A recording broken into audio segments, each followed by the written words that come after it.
Alors, je vais vous parler d'impression 3D. Pas d'Arduino, si on oublie. L'impression 3D, vous connaissez sûrement l'impression avec les fils plastiques. Ouais, les objets en plastique, je vais vous ramener. Et moi, je vais vous parler d'une imprimante à résine. Un procédé assez innovant, assez coûteux, très coûteux même. Et du coup, avec un pote, en fait, on s'est dit pourquoi pas créer la nôtre. Parce qu'on en avait marre de toujours utiliser les imprimantes plastiques. Et donc, on s'est lancé là-dedans. Mon pote, il a fait toute la partie mécanique. Et moi, c'est toute la partie électronique avec la programmation. Je vais vous montrer. Alors là, c'est pas un Arduino, c'est un Raspberry Pi. Voilà, avec un petit chip de batterie. Comme ça, c'est autonome. Et donc un Raspberry Pi, en fait, c'est vraiment un nano-ordinateur. C'est 100 fois un Arduino, on va dire, pour grossir, hein, d'accord. J'adore Raspberry Pi, parce que, tu as parlé de Raspberry et tout ça, oui, parce que c'est du Linux. Ceux qui sont habitués à Linux, dans le programme, on fait ce qu'on veut. Il y a du Wi-Fi, il y a du Bluetooth. Super, HDMI, Ethernet, des ports USB. C'est pas une disque dur qu'il y a, mais c'est un micro SD. D'accord. Donc vous mettez votre Linux et tout ça. Et c'est super. Mais il n'y a pas d'analogique. Non, alors ça, c'est le putain de gros défaut. Il faut, en fait, si vous voulez faire de l'analogique, avec ça, il faut des chips. Encore des chips. On monte, on achète. Il y a des cartes qui j'ai été confrontées l'analogique. Et c'est super chiant parce qu'il y a des projets. T'as des capteurs analogiques que tu peux pas utiliser avec ça, sauf si tu fais des conversions et tout ça. Voilà, il faut qu'on convertisse en analogique numérique. Mais c'est purement numérique, voilà. Niveau consumption, la consommation, ça consomme rien du tout, vraiment. Ça fait du 5 watts. Donc 5 watts, vous le laissez à l'année, vous allez payer pas grand chose. C'est vraiment utilisé le Raspberry Pi pour tout ce qui est électronique embarquée. Vraiment. Électronique embarquée, robotique et tout ça. Et nous on s'est dit, je vais aussi vous dire l'historique. Mon pote en fait s'appelle Christian Bouissou, il est dessinateur industriel, c'est son job. Et lui, il fabrique lui-même des imprimantes. Alors au début c'était plastique, il fait des imprimantes plastiques, tout ça. Il les revend, voilà. Et le marché s'essouffle un peu parce que les Chinois, toujours les mêmes. Et du coup on s'est dit, viens on va se lancer dans la résine. Il a fait les petits plans, on a fait ce qu'il fallait, et lui il est commercialisé de son côté. Et ça en fait c'est un modèle qu'on a fait au Fab Lab, MJC Rodez, entièrement open source. Voilà, entièrement, vraiment. Open source, open hardware. Parce que c'est la passion de partager en fait. C'est super cher une imprimante industrielle comme ça à résine. Et nous on s'est dit mais on a les capacités d'en faire une, pourquoi pas la balancer aux autres quoi. Voilà. Donc ça c'est très récent qu'on a fait ce projet, je ne pourrais pas vous dire. J'ai fait ma première conférence à Toulouse au Fab Festival sur cette machine. Ça s'est super bien passé. Et du coup j'ai eu des contacts et il y a donc le Fab Lab de Millau, ils sont chauds, on va bosser ensemble pour faire notre propre version ensemble. Le Fab Lab vers Dakar là-bas, vers au Togo, donc des petits Fab Labs, ils ont de la tuile, hein, vraiment. Et donc du coup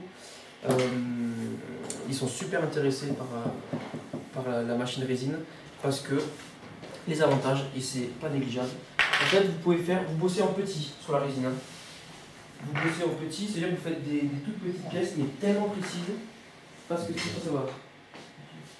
Ce qu'il faut savoir, c'est qu'en fait vous avez votre bac de résine et en fait c'est un procédé qui s'appelle la polymérisation de la résine. On va venir solidifier la résine grâce à la lumière, de l'UV. Le bateau, c'est pas grave. Pardon? Le bateau, Si, le bateau, c'est la résine. Donc on va polymériser la résine. C'est pour ça que nous avons un vidéoprojecteur DLP. DLP, ça veut dire qu'il y a des micro-miroirs qui vont avoir une précision supérieure à un vidéoprojecteur normal. Parce que la précision du vidéoprojecteur sera la précision que vous allez avoir sur de votre pièce. Voilà. Donc on parle plus de buse plastique, on parle vraiment du vidéoprojecteur qui va faire toute la précision de la pièce. Voilà. Et tu parles de résolution aussi? On parle de résolution. La résolution, c'est du HD Ça c'est du Full HD DLP. Ouais. Donc c'est-à-dire que plus notre vidéoprojecteur est proche de la surface où il va taper, il va allumer, meilleure sera la précision. Parce qu'en fait, c'est une faute. Le pixel qu'on aura ici, là, à la distance 0, il sera déformé à la distance de 13 cm par exemple. Parce qu'avec l'effet comme ça, il sera un peu déformé. Et donc, plus on augmente la distance, et plus les pixels vont être déformés. La qualité, elle va être dégueulasse si vous faites un truc. Bon, je vais vous montrer. Tu vas faire une mise au point à cette distance là. On s'en fout. Il n'y a pas besoin d'avoir une mise au point. C'est un pixel. C'est La mise au point, tu la règles, je vais te montrer. Et elle est tout à fait correcte. Oui. Ça d'habitude, il faut un recul de 2 mètres pour avoir une définition nette de l'image. Par contre, je me branche où? J'aurais bien aimé vous montrer les puits de prise. Qu'est-ce que je fais? Avec la qualité, ça semble beaucoup plus précis que ce qu'on peut avoir avec le plastique. Alors le plastique, en fait, tu peux faire certaines pièces, donc le moteur, la jaune, tu pourrais la faire en plastique. Mais des machines qui coûtent encore plus cher que la résine. Donc c'est n'importe quoi. Et surtout, l'avantage aussi de cette machine, c'est que on s'en fout du support. Parce que ici, on a un bac, et c'est un bac de résine, on vient le remplir. Donc pour économiser aussi de la résine, en fait, on vient mettre du liquide. Et vu que la résine est moins dense, elle reste en surface. Donc on remplit toujours une fine couche de résine. D'accord. Et en fait, tu fais ta pièce et elle va monter et elle n'est pas dans le vide en fait. Enfin, elle va descendre, pardon. Et vu qu'elle n'est pas dans le vide, il y aura toujours une couche qui va te permettre de faire des sphères sans support. Alors qu'une imprimante 3D normale, vu que c'est dense, du plastique à l'air libre, ça coule et il faut un support. Donc vraiment, on gagne en coût, en précision, en rapidité. Ce qu'il faut savoir, je vais parler le temps de mettre ça, c'est que... qu'est-ce que je disais?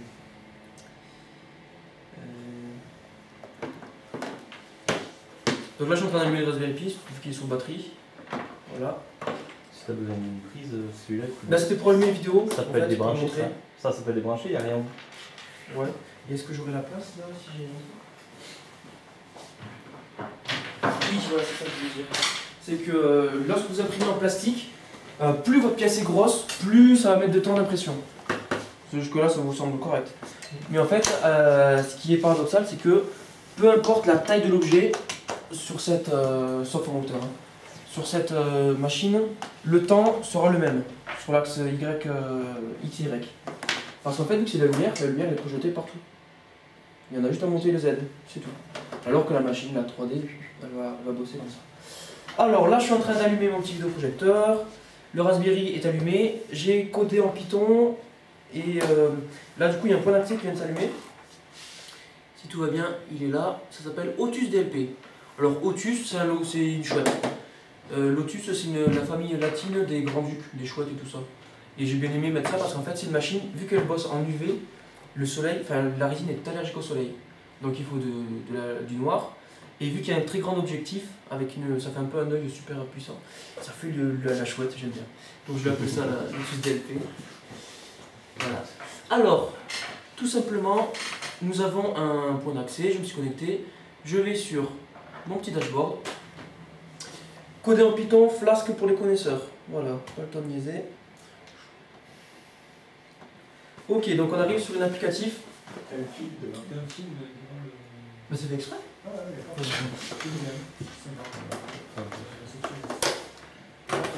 C'est bon, merci. On a plus de fil, c'est bon, vous voyez. Ok, donc c'est un applicatif entièrement réalisé par Bibi, open source aussi, voilà. Et ça permet de contrôler la petite machine. Nous arrivons sur un dashboard. Un dashboard, c'est une visualisation globale de toutes vos données, imprimante, tout ça. On voit les utilisations des résines, on voit des petites infos, voilà, on s'en fout. Et en fait, j'avais l'idée, parce que ça se fait pas encore dans cette machine-là, enfin dans les machines d'imprimantes en général, c'est de faire un réseau d'imprimantes. C'est-à-dire que cette machine, elle coûte rien. Elle coûte concrètement 50 € de matos et 200 € de vidéoprojecteur. Mais à savoir qu'on bosse sur une version sans vidéoprojecteur, plus précise et moins chère. Voilà. Ça va venir dans pas longtemps. Et donc l'idée c'est que vu que c'est pas cher, les professionnels, les particuliers, tout ça, ils achètent des machines, on s'amuse, et on les connecte toutes en réseau, internet. Et en fait, moi je suis dans mon petit coin, je suis prothésiste dentaire, voilà. Je fabrique une prothèse. Et peut-être je suis content du résultat, waouh, ça marche bien. Je mets ça sur ma page, enfin sur mon dashboard. Je dis mon modèle avec tel paramètre, c'était super. Je communique à mon groupe qui s'appelle groupe prothésiste dentaire. Et ils verront ici, dans leur communauté, tous les fichiers que bon à imprimer. Voilà. C'est un peu le but. Pareil pour tout ce qui est, tu es dans un groupe particulier, enfin de passionnés, tu imprimes ton petit Batman, tu imprimes n'importe quoi, voilà. Là, c'est une bague, on voit ce qu'on peut imprimer. Tac, je clique là, j'imprime. D'accord? Tout simplement. Donc ça, c'est mon petit dashboard. Chaque utilisateur a un profil. Ça, c'est Bibi, une petite photo. C'est vraiment l'idée, en fait, c'est vraiment d'avoir une sorte de cloud tout connecté, où c'est que chaque utilisateur balance ses données, reçoit des fichiers.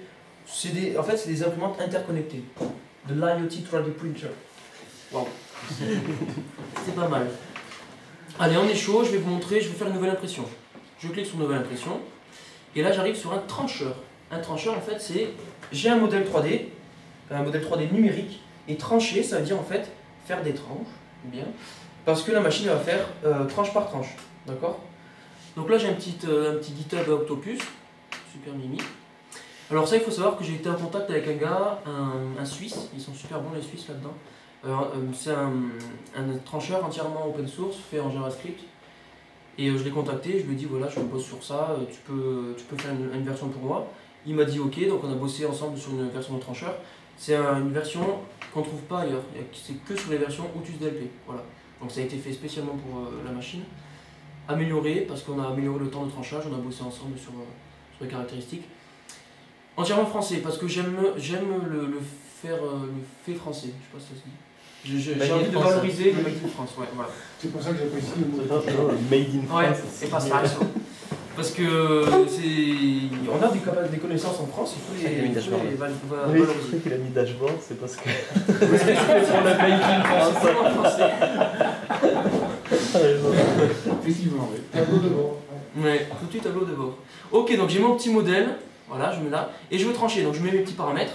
Paramètres trancheur, tac tac, je dis hauteur des couches 100 microns, d'accord, temps d'exposition, c'est super important, un paramètre temps d'exposition. En imprimante 3D classique, on parle de chaleur, température, on parle de diamètre, on parle de densité, on parle de... Voilà. Alors qu'ici, c'est temps de pose, temps d'exposition, hauteur de couche. C'est quoi le principe de base de l'impression par résine? Tu parles de lumière, Super tu parles de résine, c'est quoi le... Super con. Je suis là, je mets de la résine, ouais. d'accord. Je ne mets pas au soleil. C'est pour ça que ça c'est un proto dégueulasse, parce que si ça fonctionnait vraiment au soleil, ça fondrait. Donc il faut être dans le noir. Voilà. Okay. Donc j'ai mon bac de résine. J'ai mon petit moteur là, avec une courroie qui va faire son origine. Et ici c'est mon origine 0. D'accord. Je balance, et là je vais te montrer, je balance en fait un masque. Un masque c'est qu'en fait, je vais vous montrer là. Je tranche, je suis chaud, je tranche, et voilà. On voit bien que ça fait des tranches. D'accord. Et c'est cette fameuse tranche que je vais envoyer, j'affiche, j'arrête d'afficher pendant X temps, donc la résine se repose, mon petit plateau descend, j'affiche, donc ça polymérise, c'est-à-dire ça solidifie la résine. Mais ça solidifie en suivant le masque, le dessin, le contour que vous avez fait. Du coup, si vous montez un objet, là où vous avez de la lumière, et ben ça polymérise, ça colle, ça densifie. Et tout le reste, vu que c'est noir, je vais vous montrer, et ben ça polymérise pas, c'est magique. Voilà. Après on a des soucis, c'est pas un truc fou non plus. Les soucis sont que il y a des résidus, selon les résidus plus ou moins chers, vos objets seront plus ou moins dégueulasses, il faut prendre soin de la machine, l'optique c'est cher, enfin c'est pas un truc fou non plus, mais pour s'amuser c'est super. Je suis chaud, j'ai tranché, je peux télécharger ce que je viens de faire pour le balancer à des potes par clé USB. D'accord. On continue aussi sur ce côté réseau partage. Et je suis chaud, je lance l'impression. Bim. Je balance l'impression. Alors là, j'ai développé un socket. C'est pas du SSE, c'est un socket spécial avec un gars, quoi. Et c'est un espagnol, il est super bon là-dedans aussi. Et là, vous voyez en temps réel ce que voit le vidéoprojecteur, ce que balance le vidéoprojecteur. La fenêtre noire, c'est ce qu'on voit là. Je vois qu'il y a écrit 336 couches, temps d'exposition de 1 seconde. Ça aussi, ce qui n'existait pas dans les versions antérieures, parce que il existe d'autres versions de ces machines. Et nous, le problème qu'on a eu, c'est que, enfin des machines commercialisé sur le commerce, hein, pas nous, c'est qu'on ne peut pas modifier le temps, les réglages en temps réel. C'est qu'on a un logiciel Windows, on fait notre petit trancheur, on le met sur une clé USB, ça part. Mais nous, ce qu'on voulait, c'est, on est technicien, on veut modifier en temps réel ce qu'on fait, quoi. Donc du coup, on l'a intégré. Je balance, je démarre, tac, on voit bien, Otus DLP, c'est trop mignon, ok. Et là, normalement, je l'ai pas allumé de toute façon. Si. Et non, je l'ai pas allumé. Je l'ai pas allumé, ça arrive. Non, ça va arriver. Donc là, ça chauffe. Donc là, on comprend bien, j'expose, je polymérise, j'arrête d'exposer, le moteur descend, il remonte un petit peu pour éviter la couche d'oxygène, enfin d'air. Et là, on recommence. Entièrement responsive, c'est-à-dire que sur une tablette, il s'intègre entièrement, il sera comme ça. Voilà, sur une petite tablette. Ça a été fait penser pour aller vite. L'air de rien, quand tu vas 60 fois plus vite que. Tout à fait. C'est implémentant d'ailleurs. Non, mais c'est pour ça aussi. Ouais, bien sûr. Et Parce tu peux que- imprimer plusieurs pièces à la fois, du coup. Si tu Oui. mets, si t'as mis côte à côte. Alors le seul défaut, c'est que tu es obligé d'imprimer sur une surface comme ça. C'est pour ça qu'on pense en précision. Mais les prothésistes dentaires, ils raffolent de ça parce que eux, ils bossent dans la précision. Ok, ça marche pas. Et ils raffolent de ça, ils sont prêts à mettre de la thune. Mais nous, c'est pas pour l'argent, on s'en fout de tout ce qu'on fait, c'est open source. On est un peu quoi. Il en faut. Pourquoi Comme c'est ça. bleu? C'est bleu parce que je pense que je veux redémarrer le Raspberry Pi. I'm sorry. Après tous les formats d'échange, c'est des formats standards ou c'est vous qui avez créé un format? De quoi? Tout à l'heure, il y a un bouton télécharger pour le schéma. Sur le C'est un format zip, c'est un fichier zip. Oui, mais Ah, à l'intérieur, c'est quoi? C'est tout. C'est tout con. Là, on nous balançons des images en fait. Je reviens sur le slicer. En fait, le slicer, il te crée autant d'images C'est qu'il y a ça. de tranches. D'accord, ok. C'est ça. c'est En des fait, images, chaque chose, des PNG chaque, qui valent, ca- ou- ça- bon, chaque couche, c'est une image. Un PNG ou SVG. En fait, t'as un D'accord. diaporama. Bah oui, c'est ça. Exactement. T'envoies un diaporama. Qu'est-ce que j'ai fait? Ok, d'accord. Et donc le zip que tu télécharges, c'est juste un zip qui contient les images. C'est un zip avec toutes les images. Avec une notation. Voilà. En fait, mon script, mon backend en Python, là, il va chercher, il upload de ça, tous les slides dans un fichier temporaire. Il balance le cloud, après il va les afficher une par une. Enfin, rien de compliqué. Allez. Donc là, je vais le redémarrer, peut-être qu'il va se connecter. Non? Ça, c'est chiant, je sais pas pourquoi il se connecte pas. Bon, au pire, vous avez compris, hein. Voilà. Otus, il apparaît. Et ce que j'adore aussi avec le Raspberry Pi, c'est que voilà, on balance un point d'accès Wi-Fi, on peut faire des choses compatibles avec les PC, enfin bosser rapidement quoi. Un Arduino, c'est pour bricoler quoi. C'est pas sérieux. C'est pas J'ai raconté ça à celui qui a fait la conférence sur Arduino tout à l'heure. Mais quand vous avez connu le Raspberry Pi, Essayer de revenir. C'est deux unités. Ah, t'as mis STL comme tout à l'heure. je tranche, j'arrête, je télécharge. Et qu'est-ce que je reçois? Un slicer.g1. Et en fait, ce sont toutes les. C'est juste indexé, ces images Ah oui, indexées. bien quoi. C'est des. C'est tout simple. Ah, d'accord. Et en fait, c'est un diapo et ça vient les faire. Voilà. D'accord. C'est vraiment, il n'y a pas plus con. Et là, le slicer, c'est ton pote suisse qui avait ça. Ouais, c'est lui qui a fait ça et après je l'ai intégré, on a modifié les paramètres pour l'adapter à nos Et besoins. le modèle en entrée, c'est quoi? Pardon? Là, j'ai vu qu'il y avait STL, c'est le format de tout à l'heure que Laurent a parlé. On s'en fout. Nous, on prend le STL, on prend le point OBJ, D'accord. il est compatible avec tout ce qui se fait en 3D. D'accord, genre de. Pas tous les steps et tout ça, mais tout ce qui se fait. D'accord. Tous les formats ouverts. Quoi. Ouais, c'est ça. Voilà, on a intégré la pause, ce qui se faisait pas sur les machines qui nous vendent pas du cul. On arrête, voilà. J'ai mon pote qui a au préalable. Enfin, imaginons, mon pote il a une machine, il a au préalable téléchargé, il veut me les envoyer. Moi, j'ai pas besoin de trancher, je fais impression 3D, upload un fichier zip, je balance et ça imprime tout seul. Voilà. J'ai pensé vraiment à tout sur ça. Ensuite, c'est chiant, je peux pas vous montrer. On a aussi imaginé calibrer le vidéoprojecteur. Ça, c'est un truc qu'on peut pas y passer outre. Je peux pas vous montrer, je suis désolé parce que ça merde. Mais sinon, vous verrez exactement la truc. Et c'est vraiment un socket. Un socket, ça veut dire que c'est comme s'il y avait un tunnel entre le Raspberry Pi et mon ordinateur. On voit tout en temps réel. Exactement au même moment. Tout ce qui est affiché, c'est affiché sur mon truc. Et sur mon smartphone, autant d'utilisateurs qui se connectent au Wi-Fi peuvent accéder au dashboard, au tableau de bord, Et ils ont accès en temps réel vraiment à ce qui est défini, voilà. Ce qui n'existait pas sur les machines actuelles. Voilà, qu'est-ce que je peux vous montrer de plus? On va aller en pause là, non? Passez pas. une minute avant. Voir sur GitHub, je peux vous... Ah oui, c'est intéressant ça. Passez une minute avant les questions. Et on fait des questions en temps réel, hein, si vous avez des questions, du coup. Hein. Et justement, est-ce que le projet est dispo sur GitHub? Je connais pas GitHub. Il y a pas beaucoup. Je rigole. Voir sur GitHub, Otus DLP. Voilà, avec une super readme. J'adore documenter. Ouais, on voit ça. Donc, moi je suis... Le wiki, ça me connaît. Non, concrètement, c'est... T'acceptes des pull requests Oui, j'accepte, mais j'en ai pas eu encore. Ah. Mais j'accepte. D'accord. Voilà. Flask, pour moi, c'est toute ma vie. Franchement. Flask, balancer du web en Python, c'est un truc de fou. Et côté Désolé JS, pour les t'as PHP. utilisé quoi?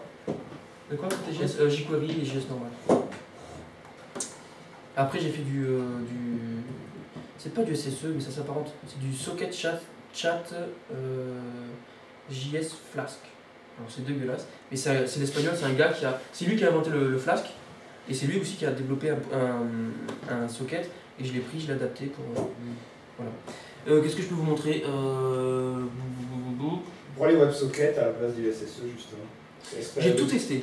J'ai tout Est-ce que tu as testé. besoin de bidirectionnalité entre ton serveur et ton client? Oui.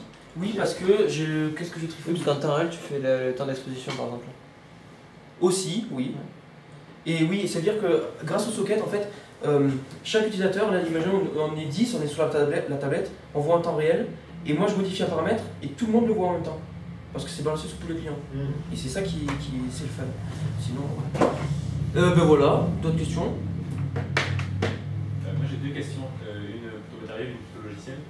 Au niveau du slicer, est-ce que comme je sais pas, sur un Simplify, on pourra avoir une découpe creuse, gérer le remplissage de ma pièce là, parce que quand mon poulpe était plein, est-ce que je pourrais économiser du matériel dans le code? Je sais pas faire. Il faudrait demander à mon pote, ça peut s'envisager. Après, ce que j'aimerais bien dans le futur aussi, c'est être capable de prendre en main le côté slicer, parce que moi je ne connais pas du tout le slicer. JavaScript, c'est trop poussé.